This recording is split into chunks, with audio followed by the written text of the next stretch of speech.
आज अगर आप 30,000 रुपए की सैलरी कमाते हैं और सोचते हैं कि इतने में रिटायरमेंट फंड कैसे बनेगा, तो ये वीडियो आपके लिए है। क्योंकि सच्चाई यह है कि बड़ा फंड बड़ी सैलरी से नहीं, बल्कि सही आदतों, डिसिप्लिन और समय से बनता है। और अगर आप आज से ही सही कदम उठाते हैं, तो यही 30,000 रुपए की सैलरी आपको भविष्य में करोड़पति भी बना सकती है।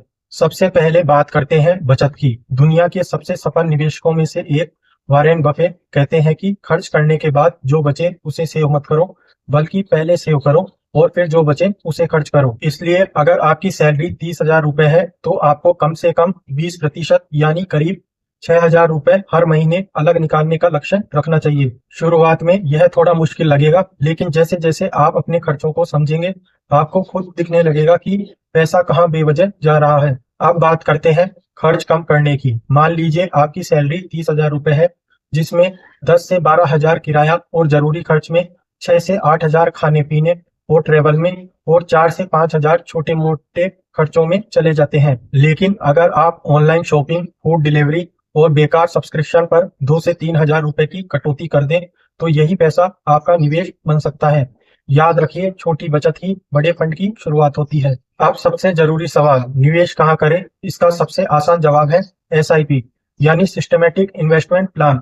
अगर आप हर महीने 6,000 रुपए निवेश करते हैं और औसतन 12% रिटर्न मिलता है, तो आपको 25 साल में यही रकम करीब 1 करोड़ से ज्यादा बन सकती है। और अगर अभी 6,000 निकालना मुश्किल है, तो 3,000 रुपए से शुरुआत करें। लेकिन शुरुआत जरूर करें, क्योंकि रॉबर्ट कियोसाकी भी कहते हैं कि आप कितना कमाते हैं यह मायने नहीं रखता, आप कितना बचाते हैं यह बहुत मायने रखता है। अब एक स्मार्ट स्ट्रेटेजी समझिए। अगर आप हर साल अपने निवेश में 10% की बढ़ोतरी करते हैं, यानी 3,000 रुपए से शुरू करके हर साल थोड़ा थोड़ा बढ़ाते जाते हैं, तो यही पैसा 25 साल में 90 लाख से 1 करोड़ रुपए तक पहुंच सकता है। और यही तरीका कम सैलरी वालों के लिए गेम चेंजर भी साबित होता है। लेकिन सिर्फ निवेश करना ही काफी नहीं है, आपको इमरजेंसी फंड भी बनाना होगा। कम से कम 50,000 रुपए से 1 लाख रुपए तक का फंड रखें, ताकि अचानक खर्च आने पर आपको अपना निवेश तोड़ना ना पड़े। साथ ही 5 से 10 लाख रुपए का हेल्थ इंश्योरेंस जरूर लें, क्योंकि एक मेडिकल इमरजेंसी आपकी सालों की मेहनत खत्म कर सकती है। अब बात करते हैं सबसे बड़े दुश्मन की, महंगाई यानी इन्फ्लेशन। आज अगर आपका खर्च 20,000 रुपए है, तो यह हमेशा इतना नहीं रहेगा। अगर महंगाई 6% भी रही, तो 25 साल बाद यही खर्च 70 से 80,000 हो सकता है। इसका मतलब है कि आपको रिटायरमेंट के लिए कम से कम 1.5 से 2 करोड़ रुपए का फंड बनाना होगा, ताकि आपकी लाइफ स्टाइल बनी रहे। अगर आप सच में तेजी से आगे बढ़ना चाहते हैं, तो एक और चीज जोड़िए, साइड इनकम।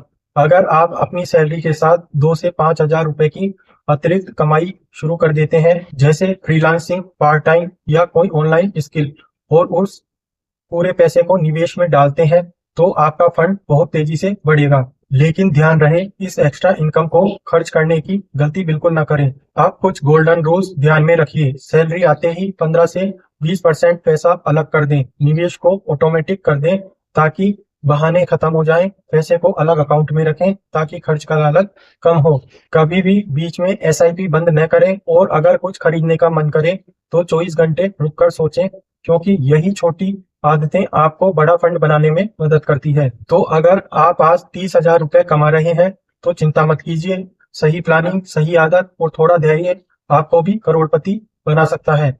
बस शुरुआत आज से कीजिए, क्योंकि समय ही सबसे बड़ा निवेश है। अगर आपको इस वीडियो में दी गई जानकारी पसंद आई हो, तो वीडियो को लाइक करें, वीडियो को शेयर करें और चैनल को सब्सक्राइब जरूर करें।